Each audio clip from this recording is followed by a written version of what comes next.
पोचलो आपण दादरला. सर्वप्रथम सगळ्यांना गुड मॉर्निंग आणि इंट्रो दिला नाही तर जय महाराष्ट्र मित्रांनो, स्वागत आहे तुमचं आपल्या एका नवीन व्हिडिओमध्ये. तर आपण आज चाललो आहे मुंबई टू कुडाळ आपल्या मित्राच्या गावी आणि सकाळची 5ची जनशताब्दी ट्रेन आहे. आपला मित्र आहे, त्याची फॅमिली आहे, त्याच्यावर आपण चाललो आहे त्याच्या गावी वेंगुर्ल्याला. तर चला बघूया कसा होतो प्रवास आणि व्हिडिओमध्ये तुम्ही व्हिडिओ पूर्ण बघा आणि जनशताब्दीचा प्रवास कसा होतो काय होतो आपण तुम्हाला आपण सांगूया. तर चला, अजून ट्रेन यायला अर्धा एक तास आहे. चला बघूया की कोणत्या प्लॅटफॉर्मला ट्रेन लागते आणि कसा प्रवास सुरू करतो. मित्रांनो, आता गाडी लागलेली आहे बघा, 12:05. आता येईल 5-10 मिनटात, अजून आली नाही. आमचा डबा पण इथेच आहे. गर्दी तर खूप आहे, सगळे अर्धे मुंबईकर सगळे गावी चालले. गाडी अजून आली नाही, 1 तास लेट आहे. हा आपला कोकण रेल्वेचा प्रवास आहे आणि दर सीझनला आहे. वंदे बाथरूम वगैरे सगळे आलून गेले, पुरं कंटाळली आहे.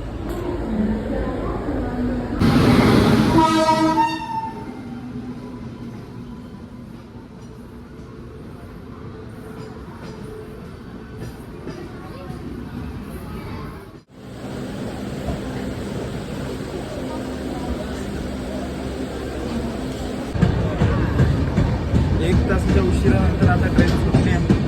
आता सुटल्या पुढे बघू किती वेळ लागतो काय लागतं. आता सीट भेटली, आम्ही बसूया आणि भेटूया. मध्ये जरा रेस्ट करतो, पूर्ण आहे त्यामुळे. चला,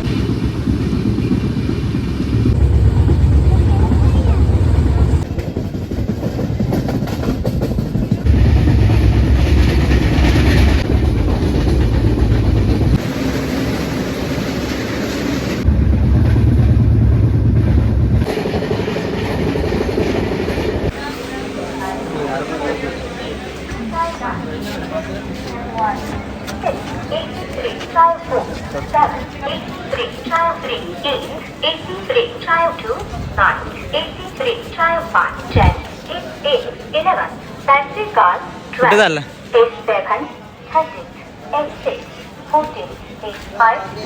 मित्रांनो? आता आली आहे रत्नागिरी. गाडी 1 तास लेट आहे.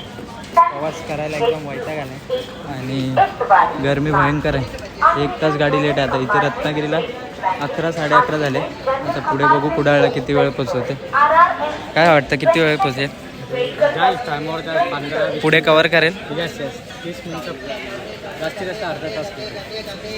बघूया गाडी किती कव्हर करते. आता जस्ट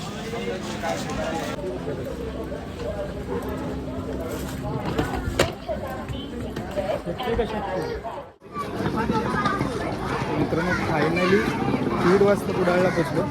1 तास गाडी लेट आहे आणि आता बघू. रिक्षा सांगितली, रिक्षा येते आणि रिक्षेने प्रवास चालू करेन आणि व्हिडिओचा आहे तुम्हाला थोड्या वेळाने देतो कधी पोचली. चला, दुपारी प्रवास बघितलाच असेल आपण. कुडाळला जी जनशताब्दी 12:30ला येणार होती ती 1-1:30 वाजता आली, म्हणजे 1 तास गाडी लेट होती. आणि त्यानंतर मी काही शूट केलं नाही, कारण की रिक्षाने प्रवास करण्याने सामान होतं आणि 2 बारके होते, त्यामुळे मी जास्त काही शूट केलं नाही. प्रवास छान होता. फक्त तुम्ही जनशताब्दीने प्रवास करत असेल तर एक मी तुम्हाला सांगतो की जे पाण्याची बॉटल वगैरे येतात ना, ते ॲक्च्युली 15 रुपयाला असतात. तिथे लिहिली असते MRP, पण आपण 20 रुपये देतो, मग परत सुट्टे नसतात, त्यामुळे ते परत पैसे देत नाही. तर तुम्ही आवर्जून मागून घ्या की बाबा ही 15 रुपयाची बॉटल आहे, मला 15 रुपयालाच दे. त्यांच्याकडे असतात सुट्टे. ते जाणबुजून 5 रुपये एक्स्ट्रा काढण्यासाठी ते 20 रुपये आपल्याकडनं घेतात.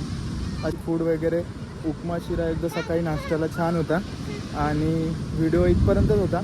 नंतर आउट्रो देता आला नाही. हा आपला ट्रॅव्हलिंग डे होता. तर व्हिडिओ कसा वाटला आणि प्रवासात काय काय मजा केली तुम्ही बघितलंच असेल. तर व्हिडिओ आवडला असेल तर व्हिडिओला लाईक शेअर सबस्क्राईब नक्की करा. त्याचा बघू काय प्लॅन होतो. हा डे 1 होता, उद्या डे 2 आहे आणि आता बीचवर आलो आहे. वाजले 5. तुम्ही बघू शकता आता सनसेट होतो आहे आणि हा व्ह्यू आहे आणि हा कोंडुरा बीच आहे. तर व्हिडिओ आवडला असेल तर व्हिडिओला लाईक शेअर सबस्क्राईब करा आणि जास्तीत जास्त शेअर करा. भेटूया अशाच नवीन व्हिडिओमध्ये. तोपर्यंत